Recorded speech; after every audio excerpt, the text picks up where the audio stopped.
the trap of not praying. Yeah, man, I was just sitting and I was thinking to myself, you know what, God has given me this new sort of way of being and thinking, and I'm so appreciative of it. He's definitely given, breakthrough. There's been breakthrough in my life, and I'm so honored and thankful.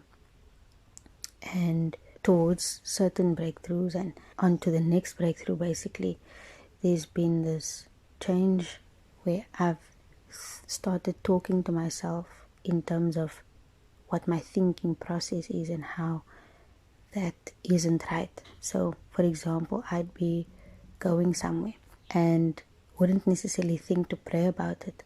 I don't know, for some reason, this one instance, I was just really a bit anxious about it, and so I was like, you know what, no, man, there is something. And I wasn't necessarily going to pray, but because my initial thought would be the negative, man, that something negative is going to happen. And so I would then sort of continue that negativity because I wouldn't even pray about it, because I felt like I knew that bad things were going to happen. Now, even if bad things do happen, you still pray, man, and you don't perpetuate that negativity by not praying about certain things. So anyway, I was on my way to something, an event, and then I started praying. I was like, wait, but I'm thinking that I shouldn't pray, or I'm sort of pushing that thought of prayer out of my head, whichever one it was. And I was like, no, I shouldn't do this. I'm going to pray about this because I don't want the same thing to happen that happened last time or whatever. And I was sitting there and I'm driving and I start seriously praying, and I'm like, Lord, move in this. And it was a thing where I was like, God can move, but I wasn't so much thinking about the negativity. I was just in this desperation, in this state of desperation of, Lord, move, because I am incapable of making this a success by myself. And so only you can make this blessed. And in the prayer, I continue to pray about certain details that I'd want to have happen that would, for me, would have glorified God, but that would touch the people's hearts and minds that were there. And lo and behold, when all was said and done, that is essentially what happened. And I came home that evening and I was just overwhelmed by God's grace, man, and God's faithfulness. And I was just like, wow, I have been so ignorant regarding prayer. I've been so ignorant regarding my thinking of that, because what I then did was I placed the emphasis or the importance on my thinking about what will happen instead of the prayer that could bring breakthrough, or that could bless it, or that could sustain, or that could bring forth different things to happen, or just bless it. You know what I mean? And that is what I did. So there was this thing of, I put my thinking in charge of it, because what happened was that I'm someone who thinks a lot, right? And so I tend to do this thing where I think things and then I'm like, okay, this looks like it's going in a negative direction, because that was my habit because of like certain environments. And so it was something that I kind of had to learn, well, not learn, but I had to do, because I needed to have foresight for certain things that would happen, to a certain extent prevent it, or to know how to handle certain things. But anyway, so it was something that was learned in terms of certain environments, but it wasn't a good thing in the spiritual sense. Yes, there is a good application for it, but it's not something that should take over your prayer life, in a sense. That's why I say spiritually. But anyway, so what I realized in that moment was that I placed my thinking about certain things above the prayer about certain things. And I had to flip the switch there. And in that moment, that is what happened, because I was like, Lord, no, I can't do this. I need you. Like, even in those times when I didn't pray, I knew that I needed you, but it just didn't click that this was more necessary than me trying to process, and me trying to work out, and me trying to plan certain things. So it was such a blessing to have realized that, and to have realized that this was, I don't want to say bondage, but it was a trap. That thinking there was a trap. The way of thinking there was a trap. And ever since then, I've been looking at my thinking about prayer and what I've placed above it and the thinking that I've placed above it, and push through in terms of praying first or praying about certain things regardless of what I thought about it. And it has been such a blessing for me. And after that, there was something else that I prayed for, and because this is the thing that happens. So when you pray about, when you think about certain things and you calculate certain things that are going to happen a certain way and all of that, and you believe that this is what will happen, or you maybe think of the things that could go wrong, and this is what you go forward with. You go forward with that negative thinking, feeling about what might happen or the negative that will happen. And so that is basically what was going on. When you're planning certain things, you look at what could possibly happen, right? But the difference is that as a Christian, you know you have a God that you serve that is all powerful, that is all knowing, that can do all things, right? And so your mindset should be on Him at all times, and not place that emphasis on the negative that could happen or that might just possibly happen. Because even if something negative happens, you know that your prayer that went forward will continue to bring you peace internally and not disrupt your peace and your joy in Christ because of that. And that is also what will stabilize you after that possible bad thing happens.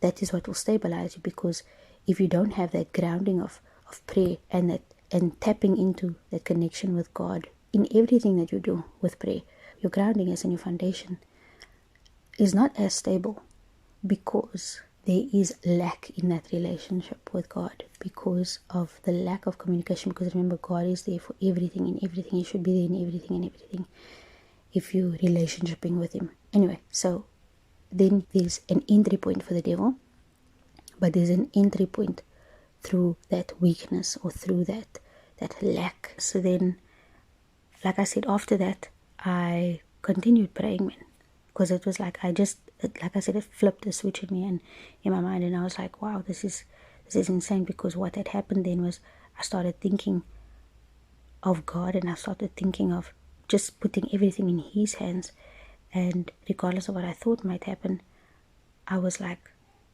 at least God is going to be there. He must just be there for me. He's just going to be there, which changed my mindset also to a more positive way of thinking. And then the next thing that happened, I was like, you know what? Let me pray about this.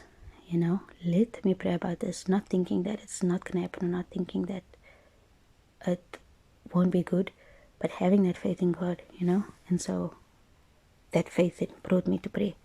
And so I prayed, but also by the new way of thinking. And then I prayed about it, and I was like, Lord, can you do this for me? And it was a very specific.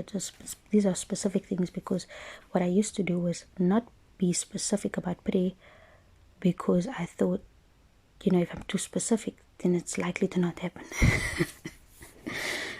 which is wild.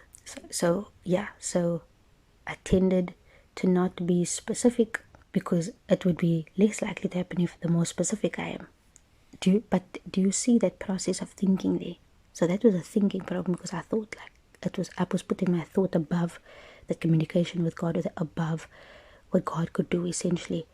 And the thinking that I placed above that was thinking that it's less likely to happen if I'm more specific, which is wild. So anyway, that just emphasizes that thinking process there. And then, so I wasn't specific in the past, or very specific, or to the point specific where I actually believe like this was possible. Anyway, so like I said, back to this, after that big event thing, and like I said, things happened there. Anyway, so after that, prayed again about something more specific, and I was like, God, can it happen in this way?